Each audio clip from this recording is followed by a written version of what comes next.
नमस्कार शेतकरी मित्रांनो, मी आपलाच रेशीम शेतकरी शिवसिंधू चॉकी सेंटरचं बांधकाम चालू आहे. आणि हे बांधकाम 32x40 आहे आणि हाईट घेतलेली पत्राची हाईट घेतलेली 16 फूट हाईट आहे. आणि आपलं वीट बांधकाम चालू आहे.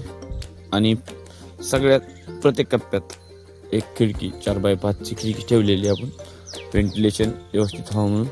आणि मेन दरवाजा 6x7चा ठेवलेला आहे. आणि एक दुसरा असा दरवाजा म्हणून एक 3x जे पाहतं 3x7.5x7चा ठेवलेला आहे. तर हे पाहू शकताय, बांधकाम प्रगतीपथावर चालू आहे. आणि कोणाला जर त्यात काही नवीन ॲड करायचं असेल तर हे कृपया चॉकीवाल्यांनी मेसेज किंवा कॉल करून पण सांगू शकताय की ह्याच्यात असं नवीन ॲड करा म्हणून. हे जे आपलं चॉकी सेंटरचं बांधकाम आहे हे म्हैसूरच्या ट्रेनिंग सेंटरमध्ये सेम हेच प्लॅन आणि सेम हाच वापरून तिथं चॉकी सेंटर बनवलेलं आहे. त्याची हाईट पण कमी आहे, पण आपली हाईट मी भरपूर घेतलेली आहे 16 फूट. आणि त्याच्या खालून पण आपले जे पत्राच्या खालून पण एक bubble paper, aluminium bubble paper म्हणून येतो आहे, तो वापरण्यात येणार आहे.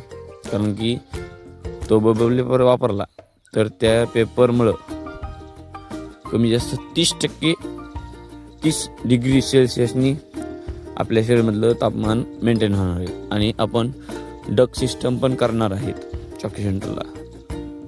फुल्ली लोडेड म्हटलं तरी काही भाग नाही असं आपण हे चॉकी सेंटरचं बांधकाम आहे.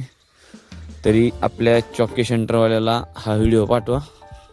आणि काही चुकत असेल तर त्या प्लीज चॉकी सेंटरवाल्यांनी काही त्यांचा अनुभव असेल त्यांनी मला मेसेज करा किंवा कॉल करून सांगा, भाऊ असं नवीन ॲडव्हान्स करा म्हणून. तर हे पाहू शकताय, नवीनची बांधकाम आहे. 5x4च्या चारही बाजूनी एक 11 ते 12 खिडक्यात, 2 दरवाजे. आणि व्हेंटिलेशन कसं असावं याचं पण मला मार्गदर्शन करावे ही नम्र विनंती. आपलाच रेशीम शेतकरी नवनाथ गाडे. सकाळी व्हिडिओ